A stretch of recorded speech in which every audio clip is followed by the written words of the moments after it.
भक्तों, एक बार फिर आपका हमारे चैनल भक्ति प्रबोधन में आपका हार्दिक स्वागत है। माँ और बाप ईश्वर का दूसरा रूप होते हैं। जिनके माँ बाप जिंदा है वे दुनिया के सबसे अमीर और संपन्न लोग हैं। अगर आपके माता पिता आपसे खुश है तो समझो ईश्वर खुश है। जिस घर में माँ बाप की इज्जत नहीं होती है उस घर में बरकत नहीं होती है।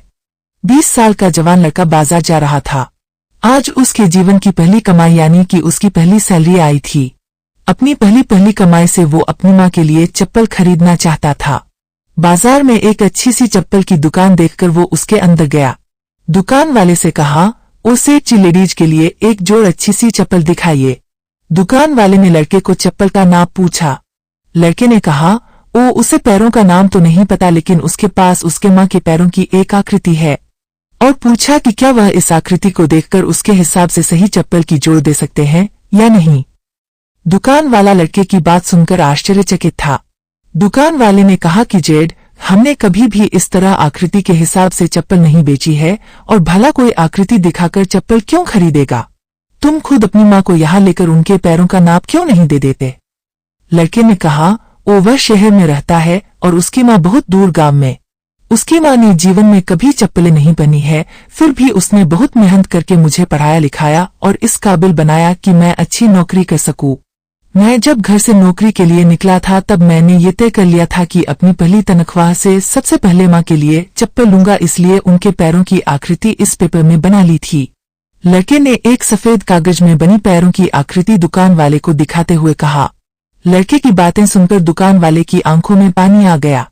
उसने अपने तजुर्बे के हिसाब से आकृति को देखकर योग्य माप की चप्पल उस लड़के को दी। दुकान वाले ने एक और चप्पल उसी माप की उस लड़के को देते हुए कहा कि अगर माँ की चप्पलें टूट जाए तो यह दूसरी चप्पलें दूसरे बेटे की तरफ से उन्हें दे देना। लड़का भावुक हो गया और उसने चप्पल के पैसे चुकाए और चप्पल के दोनों जोड़ लेकर जाने लगा।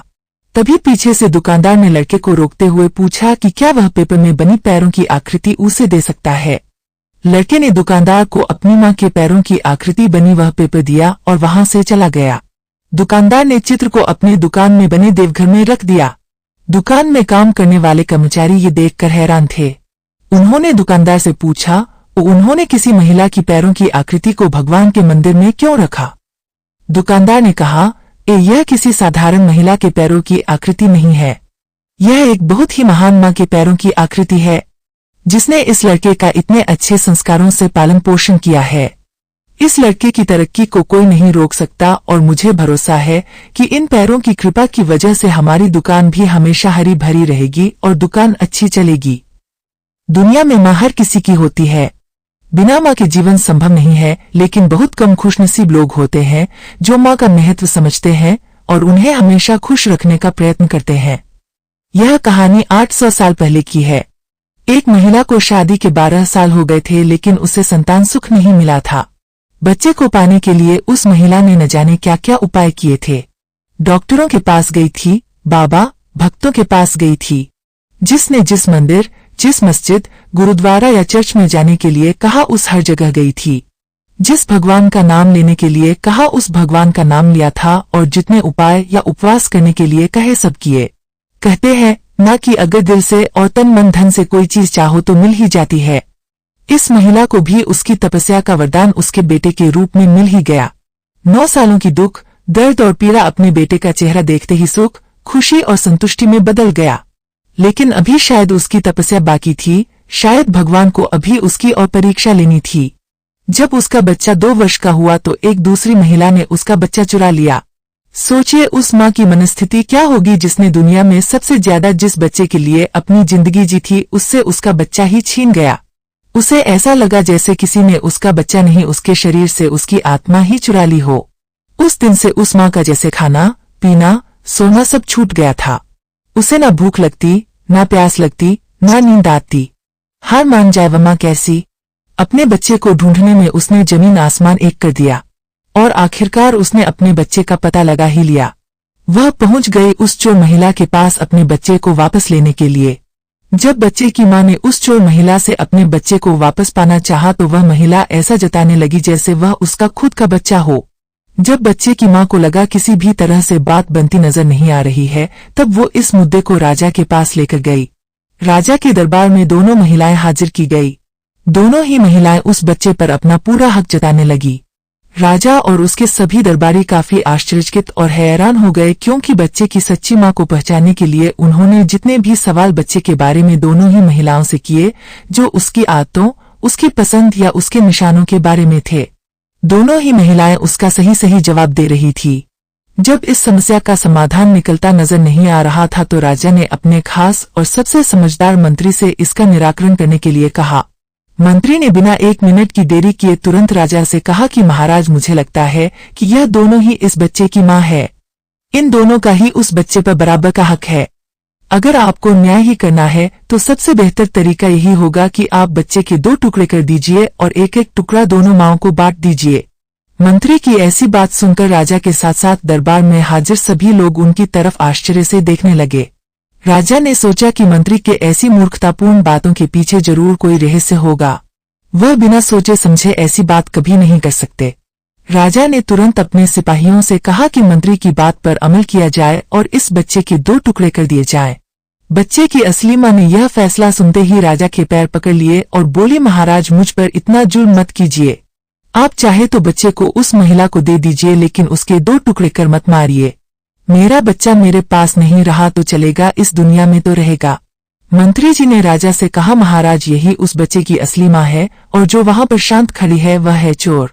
राजा ने तुरंत उस बच्चे को उसके असली मां को सौंपने के लिए कहा और उस चोर महिला को फांसी की सजा सुनाई।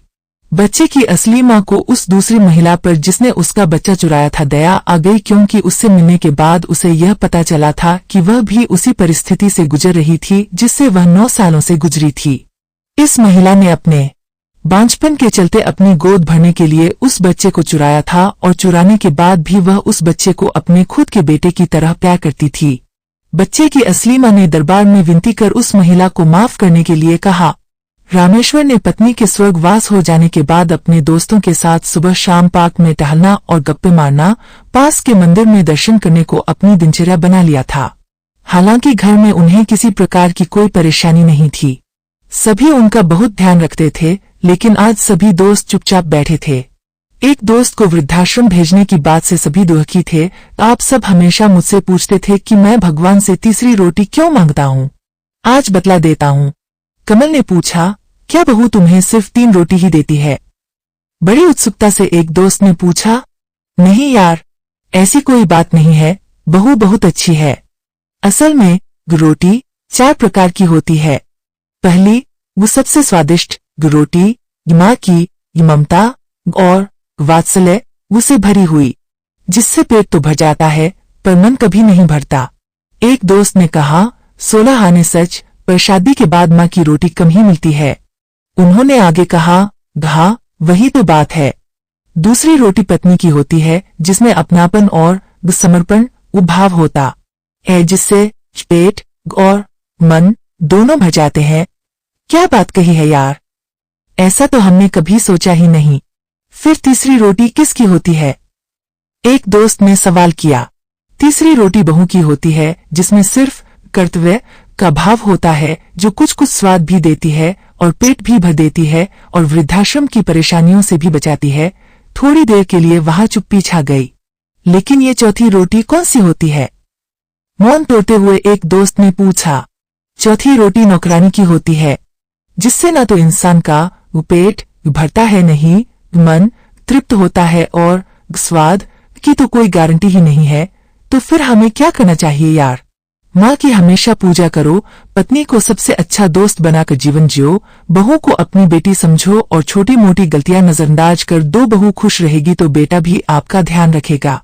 यदि हालात चौथी रोटी तक ले ही आए तो भगवान का शुक्र करो कि उसने हमें जिंदा रखा हुआ है। अब स्वाद पर ध्यान मत दो, केवल जीने के लिए बहुत कम खाओ ताकि आराम से बुढ़ापा कट जाए। बड़ी खामोशी से सब दोस्त सोच रहे थे कि वाकई हम कितने खुशकिस्मत हैं। फूल कभी दोबारा नहीं खिलते, जन्म कभी दोबारा नहीं मिलते, मिलते हैं लोग हजारों पर हजारों। गलतियां माफ करने वाले माँ बाप दोबारा नहीं मिलते। दोस्तों, यह कहानी है हमें बताती है कि कैसे एक माँ अपनी औलाद के लिए कुछ भी कर गुजरती है, और यह भी सच बात है कि एक माँ का दर्द दूसरे माँ से ज्यादा कोई नहीं समझ सकता। तो हमें कमेंट करके अवश्य बताएं और चैनल पर पहली बार विजिट किया है तो चैनल को सब्सक्राइब करें और ज्यादा से ज्यादा शेयर करें। धन्यवाद।